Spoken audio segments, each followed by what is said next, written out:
right, welcome back. This is Wake Up Sierra Leone on AYV. Now, don't forget to send your comments and questions on the Africa Young Voices Media Empire Facebook page and add your voice to the conversation. Now, citizens have been raising concerns over the deplorable condition of the country's economy. Say things are hard. Sierra Leone's economy has been hurt by the COVID-19 pandemic.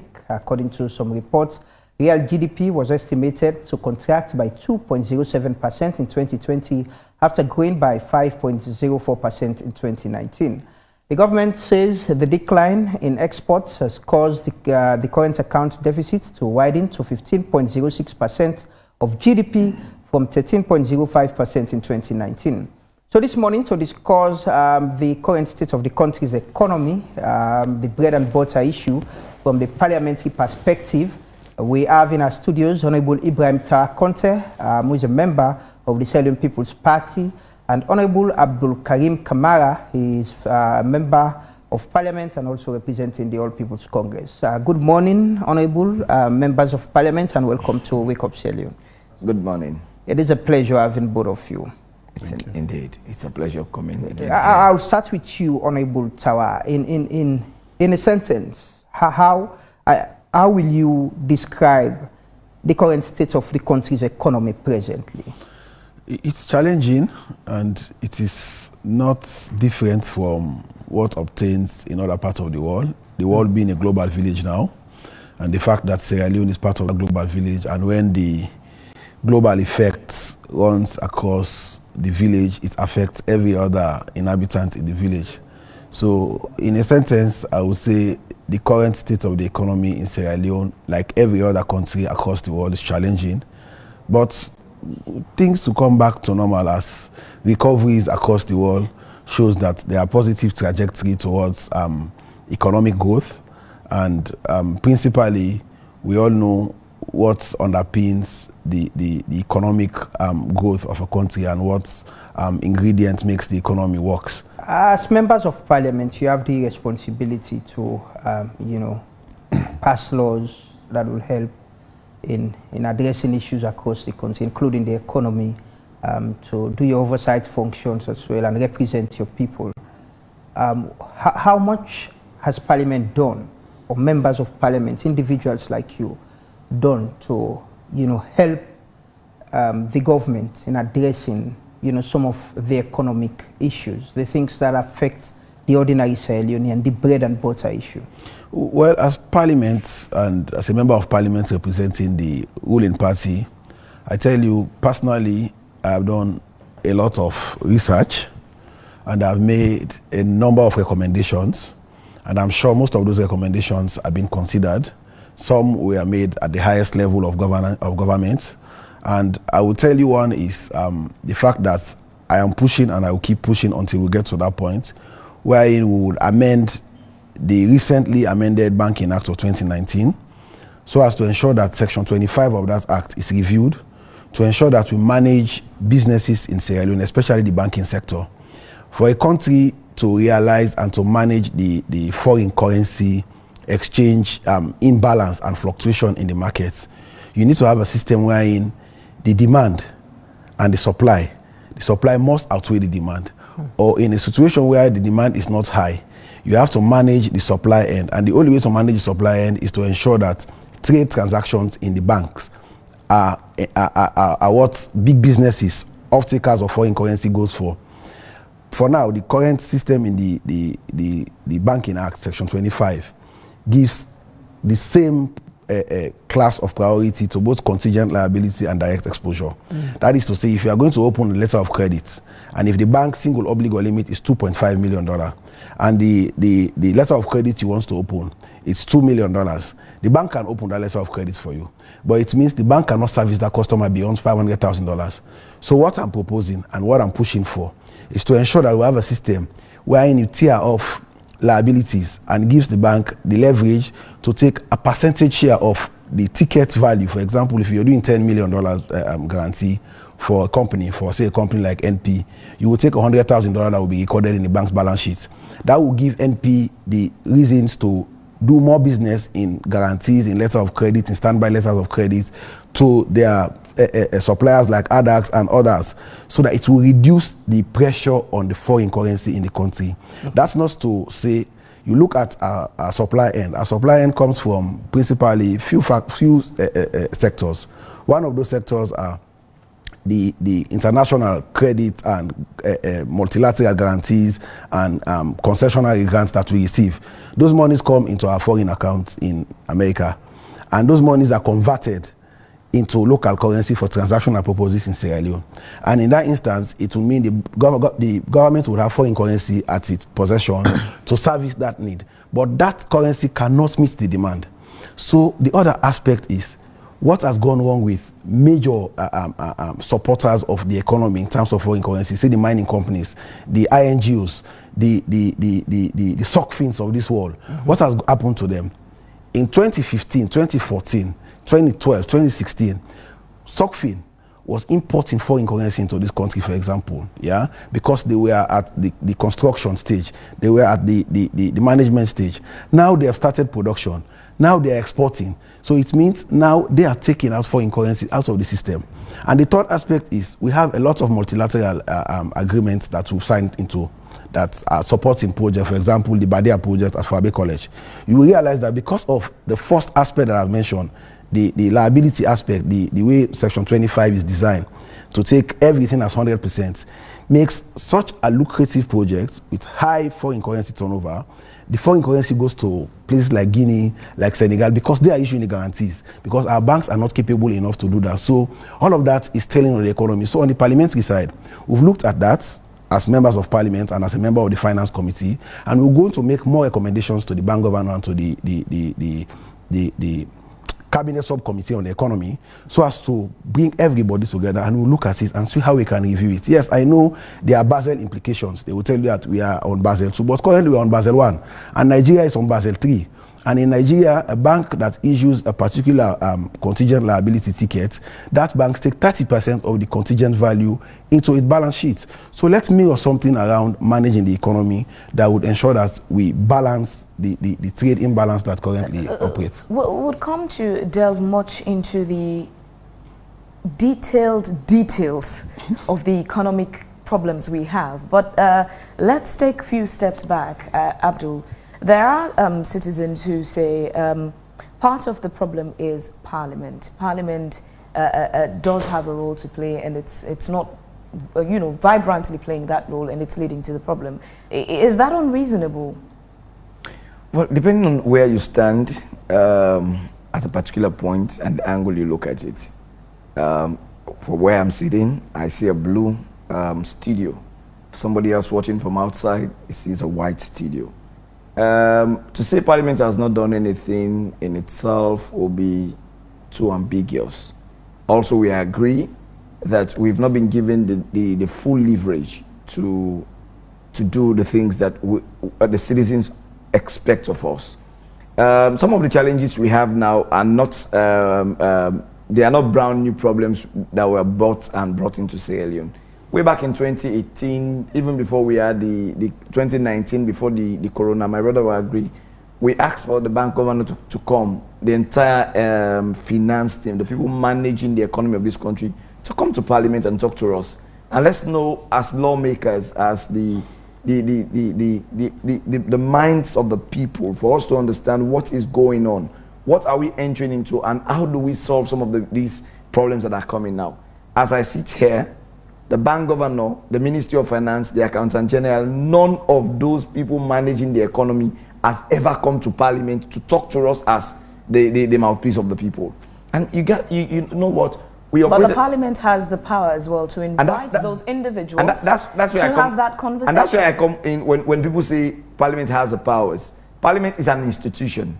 Those who control those powers are not mere men like us.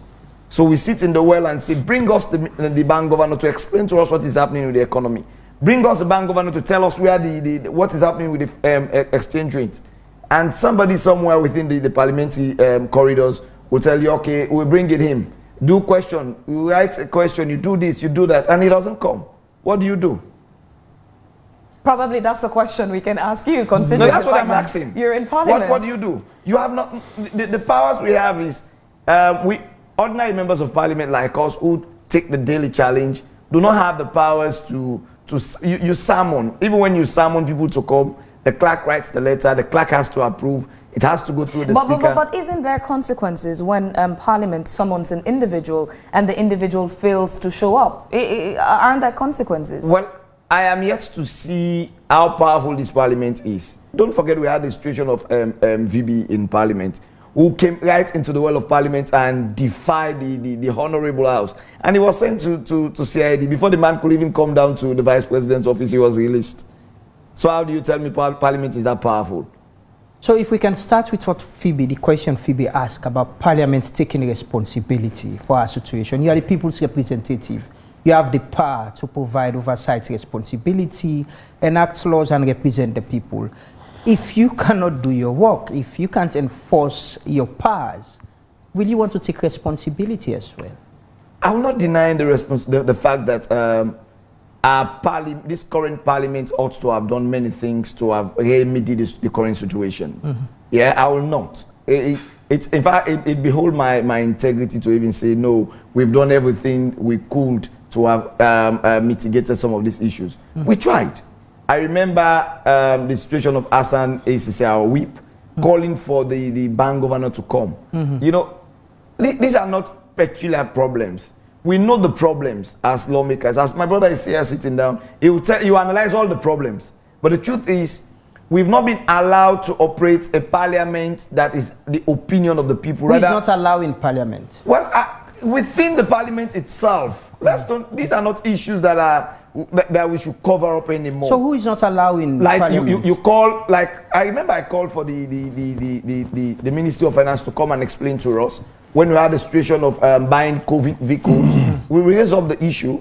When we had the issue of even Chernobyl raising issues of corruption around the office of the First Lady, the office of the Presidency, we called for him to come, and the Speaker said, we invite them to come. As I sit here, I am still waiting for the invitation. And that power to invite people to come to Parliament when they are being requested for, the power to summon is not in the hands of ordinary men like us who are MPs. It's in the hands of the Speaker. So for me, I'll say the current trend of Parliament we have, what the problems the Hellenians are facing, and the blame squarely in the hands of the Speaker. You mean the Speaker of Parliament should take responsibility? Of course, he needs to. Okay. Because he has not been doing what we want as members of Parliament. Honorable Tawa, you've heard from your colleague that you are one individual who've even challenged the Parliament and systems within Parliament. You've raised issues about agreements and deals you think that are not right. You've raised issues about accountability. Do you agree with him that the Speaker should take responsibility? I agree with him to an extent that we have constitutional powers as members of Parliament, and those powers revolves around the provisions in Section 73, in Section 105, 97, and 90. Those are the powers to make laws. But those oversight responsibilities and necessary oversight or ancillary oversight tools, including summoning people to Parliament to inquire and to go on the field and exactly at least corroborate what you hear from them in Committee Room 1 or any other committee room in Parliament, does not rest squarely with the chairman or with parliamentarians that are in that committee. That is to say, they can ask the clerk to do a letter, but that letter cannot be signed by the chairman of the committee. That letter has to be signed by the clerk of Parliament. And the clerk of Parliament is the principal advisor to the Speaker. So in terms of parliamentary administration, if things are not going well in Parliament, then you would agree with him that it is in the hands of the head, and the head of Parliament is the Speaker. So what needs to be done is, and I think there has been some changes with the fact that I've been calling for accountability, I've been calling for transparency, I've challenged issues, and I'll keep challenging those issues. It's not as if, he has taken 10 steps backward. No, we are moving forward. And part of those challenges that he has highlighted is the fact that as members of Parliament, we are under immense pressure from our political parties. As members of Parliament, some of us have braved that particular cycle to say we are not afraid of 77 1K anymore. We will fight, and if we are going to die, let's die for a cause. But now, how can we manage all of this in performing our role? Our role is sacred. Let's not forget, what we do is sacred to this country, and we have to be given the necessary support in terms of making those things happen. In terms of summoning the Minister of Finance and the Bank Governor, there was a time I summoned the Bank Governor when I was chairman of Transparency, though for a very short while. I think my chairmanship lasted for not more than 2 weeks, and I resigned. But I summoned the Bank Governor. The Bank Governor was, well, according to him, he went for a meeting. But I had summoned them, I have given them the letter was signed, they acknowledged, they sent us the documentation. On the day for the hearing, the Bank Governor refused to come. I sent policemen to go and bring the Bank Governor refused to come. So he sent few people. The few people that he sent to come and represent the bank and himself, I had to detain them because at the end of the day, we were looking for the head of the institution. The Director of Corporate Affairs cannot explain to us what we need to know in terms of disbursement of COVID support, economic COVID support to businesses to cushion import effects of the COVID. So we need the Bank Governor to come and tell us. At the end of the day, when I detained them, the Bank Governor came in a matter of minutes. So for me, I see those support. At that time, there was the free hand given to me to do that work. And are they giving me that hand? I'm sure most of the things that had happened that I was to investigate would have remedied them. But having said that, I would agree with him that as members of parliament, we need to do more. We need to push more. We need to be collaborative in terms of working for the people and the interests of this country. Because at the end of the day, if we work on the maxim that when your neighbor's house is on fire, you don't call the fire service, let it burn down. At the end of the day, we are burning down the country. Because if there are challenges with the economy and members of the APC or members of NGC or members of C4C have solutions to those challenges that we can bring together collaboratively to resolve some of those problems, I think we should not sit and say, oh, it's not my business, I will use it as a campaign material. But how can that be done? When you syndicate, sometimes you are branded by your parties. Sometimes if you want to work together, your party will call you in and tell you, oh, you're working with this man, and it seems as if you want to toe the line of APC or toe the line of SLPP. So in that space, the space is tightened up by the fact that political pressure is so much on members of parliament. Honorable Tara, just before we let that part of this conversation rest and move on to something else, it's worrisome as a citizen that members of parliament complain how they're not being respected to a point where you invite individuals to come and have conversations in parliament about the institutions they've been appointed to run. It is really worrisome. In that case, has there been discussions amongst you as parliamentarians to figure out a way forward? Because if the trend continues, it's going to go on a downhill trend from there. I think there should not be a new engagement. For me, I always say one of the things that we have to manage and we have to do very well on, or do very well in, is the fact that as a country and as a parliament, we have to respect the laws we pass. We have to respect the laws we make. And we have to respect the dictates of the Constitution. The Constitution has given Parliament responsibility.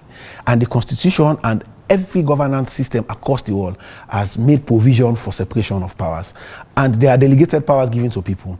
But when it comes to Parliament, we must respect the provisions set out in the Constitution. We must respect the provisions we enacted in laws so as to ensure that Parliament have its powers. Otherwise, if we were going to run this country, it has been run that way for a long time. That, oh, I'm a party in a power. If I do this kind of thing, then go say I don't undermine my party. No. All the things I've done and all the things I've said has helped my party the more. And I will tell you that most of the things I've said that have been corrected, if you go to Parliament today, I will tell you, the clerk will not effect a transaction without having the documentation. Today, the clerk cannot just disburse money now without somebody cannot just come with one cock and bull story and the clerk disburse money like before. No, the clerk will tell you that I have to account, I have to give out. So things are changing, but we have to respect the laws. If we respect, there will be a lot of shift in terms of parliamentary positions not be respected, and that's very sad. It's very painful, I will tell you, because as members of parliament, the society owes us to very high esteem.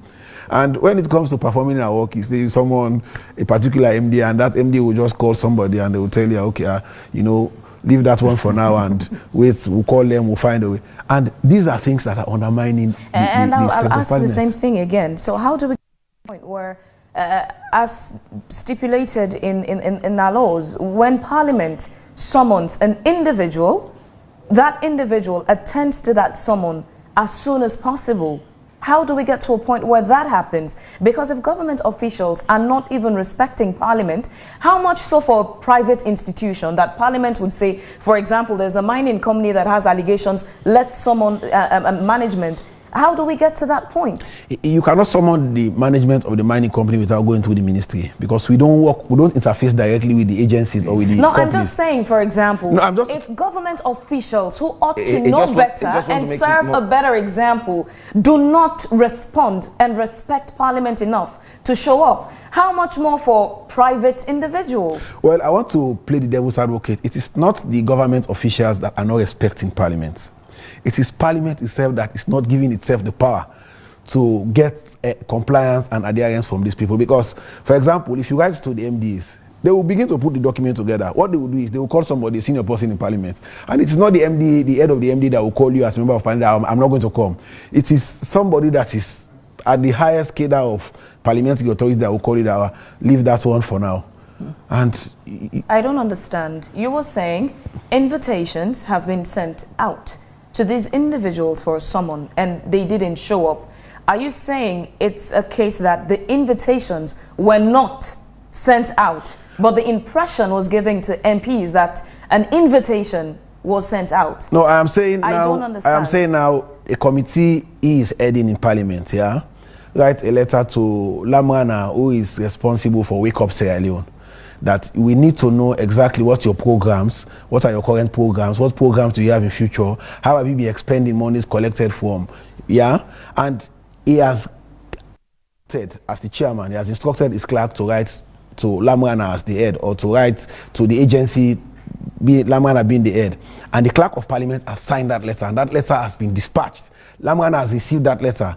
Lamana will now call you, who is head of maybe head of this chairman for, or the leader of government business, or the deputy speaker, or the speaker, that the Honorable Abdul Karim has written to us to bring these documents, but we are working on them. But you know how it is, if we bring all of these documents, it would have an impact and an implication on, that is the emotional part of it. They would use politics to cover themselves. And you as the head of government business will call the Honorable Abdul Karim that, okay, Lamana has called me regarding that. Can we have a conversation? And in that conversation, they will tell you that, okay, you would have to leave this. And our standing orders say so. That's the unfortunate side. So, unfortunately, the standing orders gives so much power to people at the top. And when you were instructed, that was why I was going through all of the challenging times I was going through, because at the end of the day, the standing order says I can be taken to ethics committee, though nothing was proven. But at the end of the day, I was punished for 10 months. I was moved to the back. I'm still at the back. And I'm comfortable at the back now. Let me be very clear about that. So people will not say, oh, he's crying like a crying baby. No, I'm comfortable at the back now. But at the end of the day, it shows that the powers we have to manage are so much that sometimes you will see us as if we are irrelevant. But we want to work. Honorable, President Bio, in his address to you members of Parliament, spoke about you know, a lot of public financial management measures being taken. The removal of, you know, tax, duty waivers, duty tax on certain importation of certain goods like rice, flour, and other things. And he spoke about monetary policies that will help the economy. As members of Parliament, you also have a responsibility to scrutinize some of those statements or to follow up on them. Still, people are complaining about the increase in prices of commodities, being those that are imported or those that we grow here in Sierra Leone. So what is Parliament, as members of Parliament, what do you think you can do, you know, to get the public to understand what is happening and what's your responsibility and what the responsibility of the government, especially when the President explains to you guys what he has been doing to address the issue? You know, I keep smiling this morning, because what we're having now is more of a conversation of what is expected of us to do as yes, which is moving the whole scenario now, not just to blame people, but what have you done to remedy the situation? You know, I keep saying we are not an isolated house. We are not just a parliament seated in Tower Hill and doing what we want to do. As you said, that's a debate we thoroughly dealt with. And most times when president makes statements, we just don't follow up a statement with just the debate and it ends there. And that is why my brother was saying, we call the people who are in charge. Like Gino Navo will say, okay, 8:30, all cameras should be on, and it gives responsibility to this. I'm going to ensure this happen. Somebody must be there to ensure the things happen. And that's why we call these people who are responsible. Members of parliament are not responsible. We only provide oversight. As you were saying rightly, just about 2 weeks ago, we called again the bank governor. When some of us drove all the way from Cambia to come to town to ensure we attend the meeting, it was on that very day they told us, oh, we are sorry, the bank governor could not make it. And until you ask those relevant questions, until you have dialogue with these people, you cannot do as much as you want. The situation as we find ourselves now, you've rightly said, everything is going up. Even a bag of cement now in my constituency in Cambia is almost at 115,000, excluding if you have to pay transportation from Cambia to go to Mansourco, it would cost you 120. You want the Minister of Trade to come and explain to us what is happening. When you write that, you ask a clerk to write that letter now, you will not get the person because that is how they want the system to operate. So it's not a situation of we're not doing anything, but we find ourselves in a situation in which the people expect us to do everything. We should not be here saying some of these things, but we want the people to understand the situation we find ourselves, because we are young people who believe we still have much to do to offer Sierra Leone. So you can't do much more than what you're doing? We are arms tied. We are arms tied. But again, I want to ask, when these laws come to Parliament, these acts or bills, when they come to Parliament, you know, you sometimes you have very good relationship with these ministers or heads of parastatal. To some extent, you'll have members of Parliament sharing praises on them, of their work they're doing. How does it happen? Because they go through committee stage before they come to the well of Parliament. You have different committees in Parliament. I'm sure you're talking about like appointments. No, I'm talking about, say, the Ministry of Trade. That comes with a bill. They're asking Parliament to actually, you know, enact. We've seen on live TV where members of Parliament will share praises on them, on what they're doing, instead of asking some of the critical questions. Well, again, it depends to where you turn the camera. And that's why I will not also take it away from the speaker sometimes. Gentlemen, sorry to cut you there. As you say this, it would be good for you to also, our team went out to talk to the citizens. It's good for you to also hear what some of them had to say. Let's quickly get that vox pop and we'll come back to continue the conversation. Like the parliaments, because now them, I feel say get the own thing, that they get the government.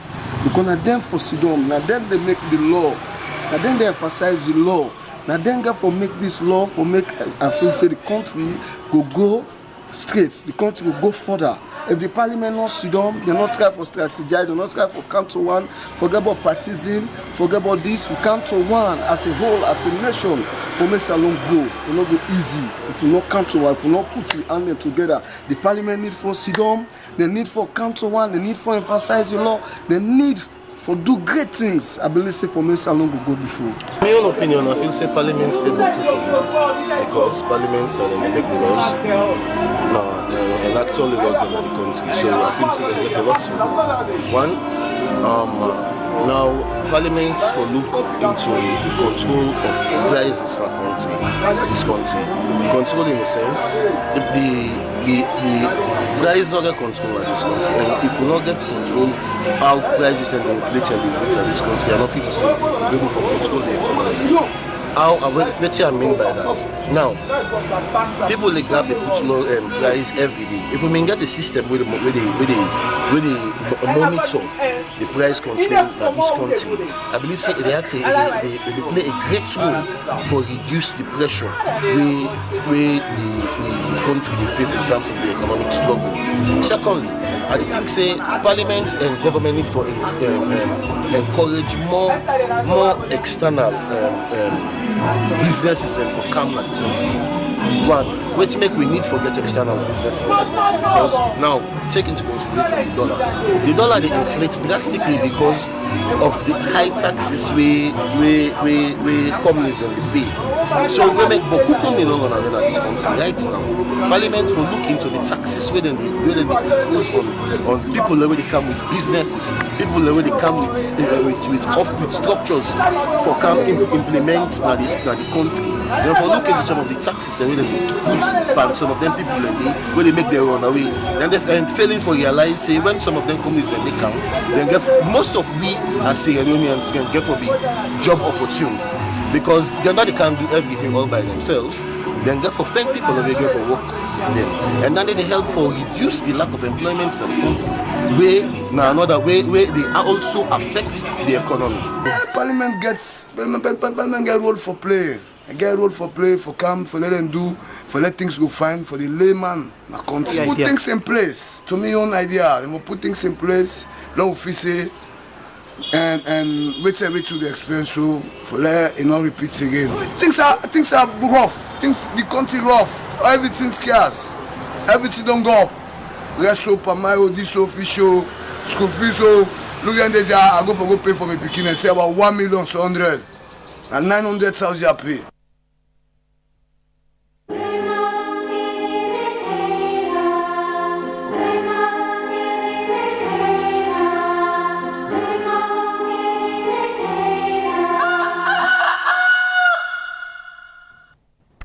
All right, welcome back. Those were voices of random citizens. I noticed a comment on Facebook, somebody saying, the people are speaking, Parliament, listen.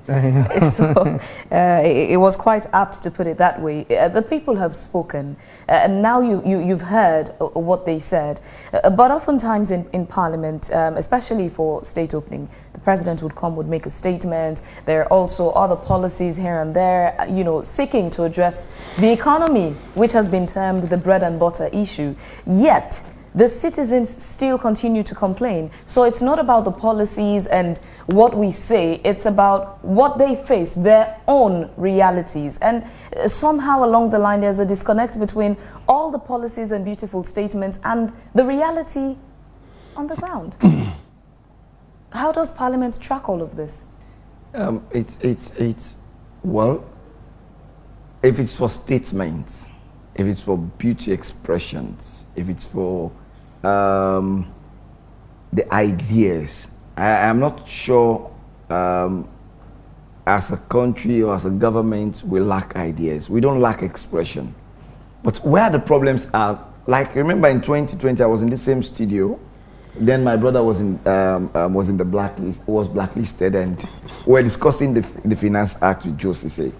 I told him, when government continue to tax the people, when government continue to tax the business people, what happened is a situation in which they don't take responsibility. They send the burden back to the ordinary people.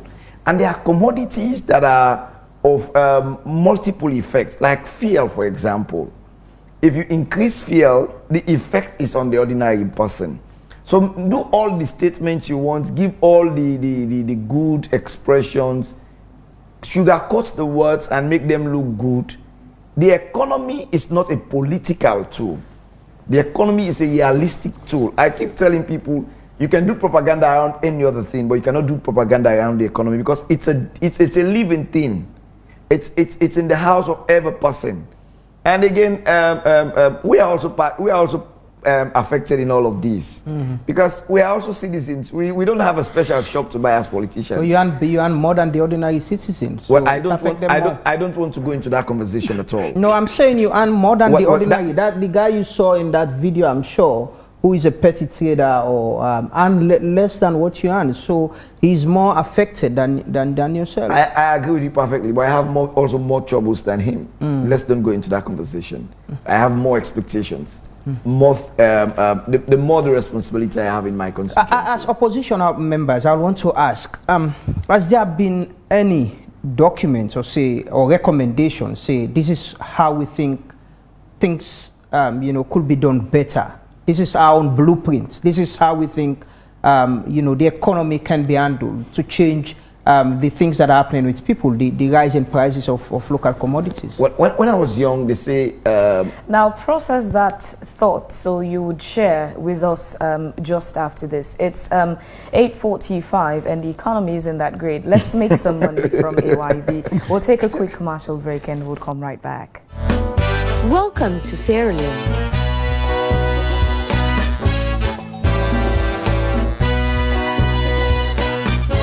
No, the real Sierra Leone. Today's Sierra Leone.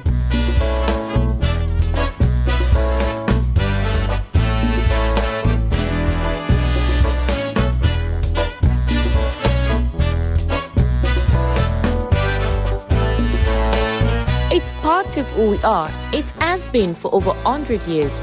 We get Sierra Leone. In the past, we got things wrong. Now, we're making it right. To show we are putting people first and care for what matters to them, for the milestone, for the big moments, for the mere necessities, for the go-getters, the trendsetters, for the next generation. Forward with today's Sierra Leone. As a bank for Sierra Leone, Rokel Commercial Bank, the bank of choice.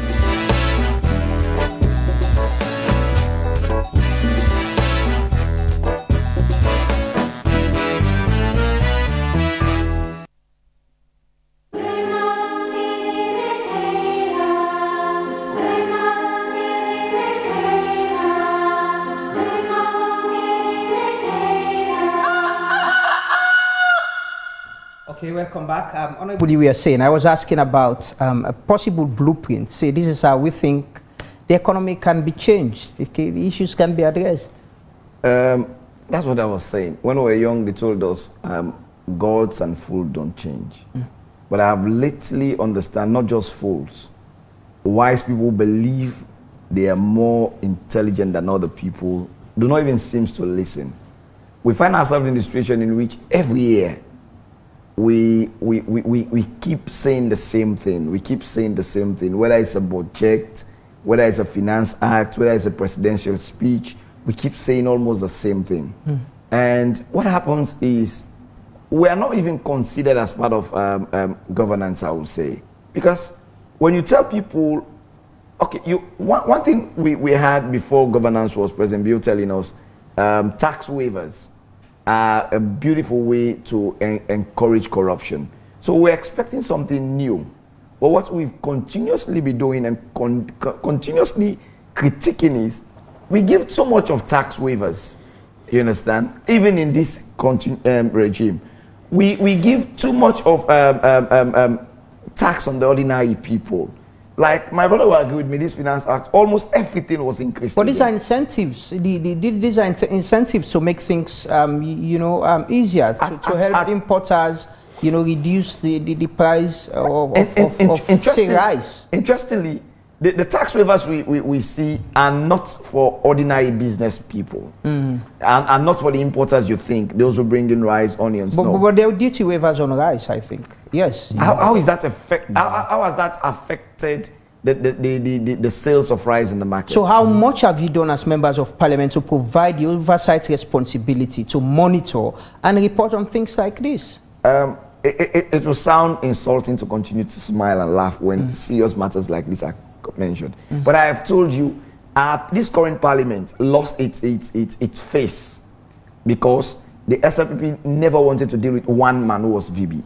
And because of that, where we are now, anybody can just trample on us. You call the Minister of Trade today, I am sure it will give you another 1 month, he will not come. So the problem is, it's not that we don't want to do. So you don't have the legitimacy, even as the people's representative. What is the legitimacy when people have battered and killed the image of this parliament? Where is the legitimacy? I am giving you a vivid, you have the videos. You can go back to your archives and see. This was a man who came to parliament in the full view of the country. He denied everything parliament wanted. And with the powers we have as parliament, including the speaker, he was sent to CID to go for 3 days, just 3 days. The man could not even come to VP's office, and he was asked to be released. Where do you have these powers from? Honorable Tawa. You invite anybody to come, the person will come at his own will. We have the situation of Honorable Tawa and myself, who were in a committee, and we only wanted the minister to tell us what the reality of the situation was. And he ended up finding himself in trouble. Honorable Tawa, you know, like he's saying, the powers that Parliament, you know, has are enormous. You can detain people, but you've seen Parliament using that in other ways, you know, in calling people out. Is it that these parliaments that you're part of doesn't have the legitimacy or you know, the control to do things as an independent parliament that will help, you know, the governments to run things in the country, to address issues like basic commodities where people increase price at will? I believe we do. In terms of price increase and the dynamics for those increases, we would have to look at the overriding surrounding background of it. For me, as Parliament, I think we have the powers. I think we have the mandate. But what we lack is putting those powers and those mandates into effect. And if we don't put those powers and those mandates into effect, it will be counterproductive on that man that you just interviewed on that Vox Pop, who wants and who expects, and that's the most insulting part of it. I have to be very honest, that the people that we call ordinary knows that Parliament has power. Exactly. The people that we say they are grassroots knows that the solution for their problems lies in Parliament. The people that we call street traders will tell you that Parliament has to do this, Parliament needs to look at this, Parliament needs to look at this. Parliament that has these powers feels intimidated and plays under the shadows of few other powers that they have equal authority. In this business of governance, three arms of government, legislature and executive, we are virtually very equal and doing our work independently, and that's how it should be done. It is only with the judiciary that has the constitutional powers to determine and declare both acts of the legislature and the executive ultra vires unconstitutional. But in that instance, they can't even go beyond us to override what Parliament has passed. So now it is incumbent on us as members of Parliament, and I'm sure our leaders are listening, because if they are indicting Parliament, you are indicting me, yes, as a member of Parliament, but the level of responsibility, even in the setting up of the special court in Sierra Leone, there were combatants, there were militants that took part in the fight. But when they want to bring in people, they brought in those that bear the greatest responsibility. And in this instance, if the ordinary people are pointing at Parliament, asking Parliament to do something to transform the situation or to help the executive in changing the scenario, then the greatest responsibility and the buck stops with our bosses. Your party won the elections on the campaign, on the promise of change, of you know, how things will not be as they were with the past regime. Do you think specifically on Parliament doing its work, you have the leadership in Parliament to say the Deputy Speaker is a member of your party and you're in governance as well. Will you want to agree that you failed in providing that change that you promised? Can I say we have attained a level of what we actually put out in public in terms of change, radical change? What I would say is the level of implementation of the change and acceptance of that change by the people and by people that have been in Parliament before us is what is challenging. For example, I'll give you a clear example. It would have been unheard of, and that is clear and that will remain in the books of Sierra Leone, that a member of Parliament sitting on the government bench can criticize documents, bills, can criticize issues, agreements that his party would table on the table of Parliament without facing a more severe consequence. I will tell you, I'm not pointing fingers at anybody, but I'll tell you, if I was a member of another party, I would have been kicked out. Yeah, but I'm still there because the president believes that what I'm saying and what I'm doing in Parliament represent the change that he campaigned on. Let's not forget that we are talking about the party, and I've said greatest responsibility for that campaign message, for that drive for change. It sits with the president. It's at the highest point. So if he does not see change in me, I tell you, he would have subscribed to other people that do not believe in his message, that let's kick him out, let him go, he's sabotaging our party. But he believes that change is imminent and we must drive that change. That is why I am still pushing and I will still call on actors and stakeholders in this business for us to expect subsection 5 of section 119. Because that is part of the change. We must be seen doing things, and that is a very vital change that will have significant value to governance. That is to allow us members of parliament debate the Auditor General's report. We debate it, we bring out issues, we save monies and pass on that money to the executive, to the president, increase his pulse of spending so that we'll have social facilities being spent on, education have more budget, more financing. So for me, I will tell you that there has been changes. Okay, we need to take some messages, right, Phoebe? Yes, we would have to take some of these messages. Ooh. Yeah. The conversation on Facebook is a whole different. It's on another level. I know. Ronald Beresford Ignatius George Stone says, Parliament is weak because the executive calls the shots. I remember the current president was on various TV channels talking about excessive powers of the executive. Yet, now that he is in control, it's in fact using more of his powers he was against. How ironic is that?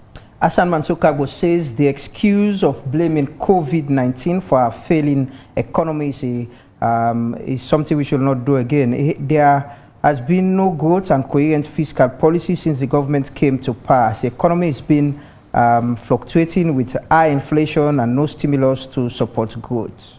Fordlands Cam says 2 persons must be sacked in this present economic situation in the country: the bank governor and the Minister of Trade. They have brought nothing good to His Excellency Bio's government.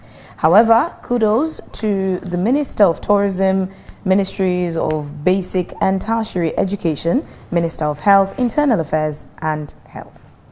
Umaru Bankura says, bring policies that will address the everyday increase in prices of everything. People are starving, and please don't say we are not working harder. It has been proven that those who work really hard in Sierra Leone have an average daily income of 10 to 15,000 leones per day. Hassan Mansourco says all the problems with our parliament is down to the clerk and speaker. They haven't got to the wheel to work for the people, but for their party and president, because their appointment is political. Eddie Grant says the bank governor is another recalcitrant old man. Is he untouchable? He's asking. Med T says, Lamrana asked these parliamentarians, if they keep saying they say or requested for this and they don't listen to them, what is the importance of them sitting in that parliament and keep wasting the taxpayers' money on paying them handsome salaries that they are not that they do not deserve? Susan Borgi says, please lawmakers help to advocate to reduce the price of food commodities. Push for a law that will help the ordinary Sierra Leonean. Musa Conte says too many party puppets trumpeting the ills of the past but okayed the wrongs of the current. Such citizens need re-education to redirect their focus in nation building and patriotism. The big void is that supporters and the government appear to draw a line between them and fellow citizens who have been deemed to support the other side. How can a nation be built on such premise? The final one I'll take from Eddie Grant. He says, it seems the citizens know the role of their parliamentarians more than the parliamentarians. And my final message I'll read is from Hassan Mansourco. He says, the lazy excuse of this government and its suffering supporters, always referencing APC 11 years in a disgrace. Right, I think that's about the questions.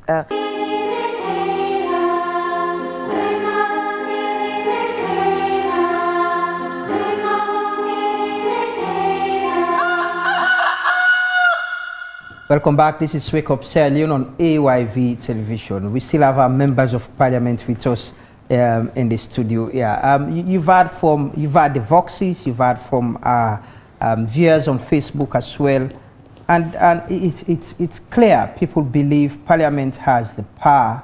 You know, Parliament can do what they're expecting them to do. But Honorable Tawalo, as you respond to those comments, I want to ask. Also, this government promised to, you know, ensure that they don't spend recklessly. They are able to save some money to spend in other areas. But you yourself, I've seen you challenging government expenditure. I've seen you challenging payment for certain things by people who work in government. Is that not the issue that we're having? That we are raising funds through tax, but we are not spending where we should spend. We're spending on individuals.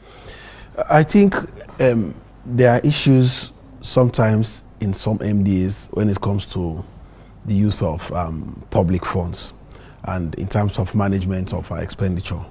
But overall, I would say we've had a situation wherein there has been critical reduction in government spending, because you see the budget, when they present the budget, you will see there are visible changes in terms of reduction in government expenditure.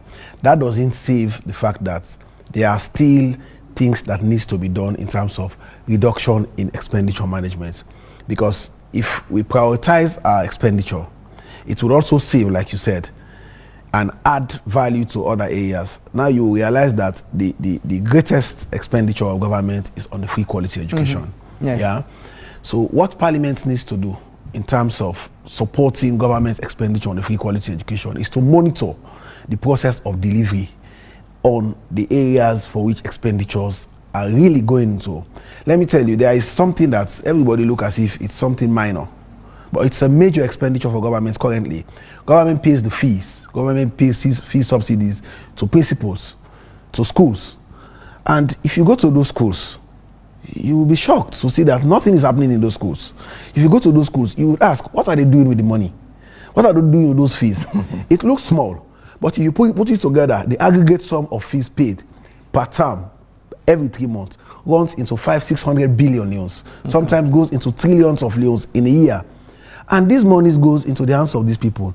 Now, how can that expenditure that government is making genuinely for the furtherance of education to build the human capital of this country, how can we ensure as Parliament that we monitor and see that they are put into the use that would help government in pushing? Because these monies are not meant for paying teachers.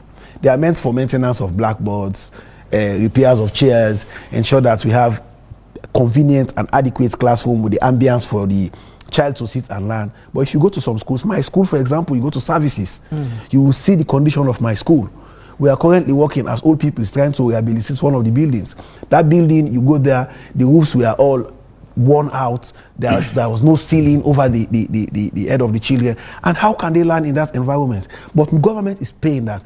So sometimes the expenditure pattern of government, some MDs, they put money in some things that I have challenged, and I will challenge them every day, anytime, because if you don't spend wisely, it means you are taking from somewhere that government needs to spend that would affect the lives of the citizens and put into somewhere where government gets nothing. Now, in terms of responding to one particular question or one particular issue is the issue of COVID-19. We cannot distance ourselves from the impacts of COVID-19. If you go to the UK today, most of our small entrepreneurs that are trading or buying and selling, bringing things for pharmacies, for the small businesses, especially diapers, they get from the UK. If you go to UK today, it will be very difficult for you to have substantial quantum of diapers to bring to Sierra Leone, because the supply chain is reduced and shrinks into such a point that they themselves, they are struggling to support their population. And Sierra Leone is almost 100% import-driven country. Most of the things we use, rice, I will tell you, CTC had to pay more to Luis Defas for most of the rice we are consuming now, because the competition for those rice was so high that if they did not pay more, they would have diverted them to some other countries, because the demand was high. So for CTC to have stock rice for Sierra Leone up to December 2021, they have to pay more. And if they pay more, the shipping cost has also increased, because it is not as if the stock is available everywhere. Now they have to move from place to place to fill the ship. And when they fill that ship, if you're bringing the ship to Sierra Leone, you pay more. And if you pay more, they would also expect to do something to get at least their break-even point and make some profit, because that's the point of business. Okay. But that's not to say COVID-19 is a blanket cover on what is happening. things are happening in Sierra Leone, but the level at which things are happening at the policy level and at the transformational level. But what needs to be taken care of is connected directly to COVID-19. Because even empty container, before now, empty container in Sierra Leone was $1,500. But the ship come from Europe to Sierra Leone with empty container and you sell at 1,500. And the ship goes to China, that is shorter. They sell at 3,000. If you are the shipmaster, what will you do? You go to China and sell 3,000, you make more money and spend less. So that's the challenge. So we have even the exports, things that we were exporting, cocoa and the likes. We've lost so much in cocoa exports because we don't have containers. And some of this cocoa that we are produced and they have been processed are not being shipped out of Sierra Leone because we don't have containers. So COVID-19 has actually affected the economy. But I tell you, the economy will turn around. Like you said, there was a projected contraction of the economy of minus 2.5%. But currently, the economy is managing to stay alive because the economy is running at a rate of 3.5% to 4% growth. That is to say, the management of the economy in this difficult period has been efficient and has been effective. But the real effects in terms of managing the price is not there yet. So we are working, and Parliament needs to do more as an entity and as an agency, because if we look into these books, like he said, we are reviewing the budget, you've alluded to it, but it is only in our Parliament where we review budgets, whether the NDA performs or not, we approve the next vote in the next budget passing. So we have to look at ways wherein, if the MDA did not use the money allocated to that MDA efficiently, we have to withhold that budget, ensure that we have all the answers to all the questions, have the correct documentations, we are able to verify those documentation against counter documentation at the Accountant General's office, so as to ensure that that money, you don't come with stories. So for me, I think most of the things that they've said in the text message, the people knowing our responsibility, but I've said it, that the people, the ordinary man that you see on the streets, knows exactly what is expected of Parliament. Thank you very much, gentlemen, for taking your time to be a part of the program this morning. It's been a very productive conversation talking about the economy from the parliamentary perspective and what Parliament ought to do and how we move forward. Thank you very much, Honorable Tawa Conte. He's from the SLPP. Also, thanks to you, Honorable Abdul from APC, to be a part of the conversation.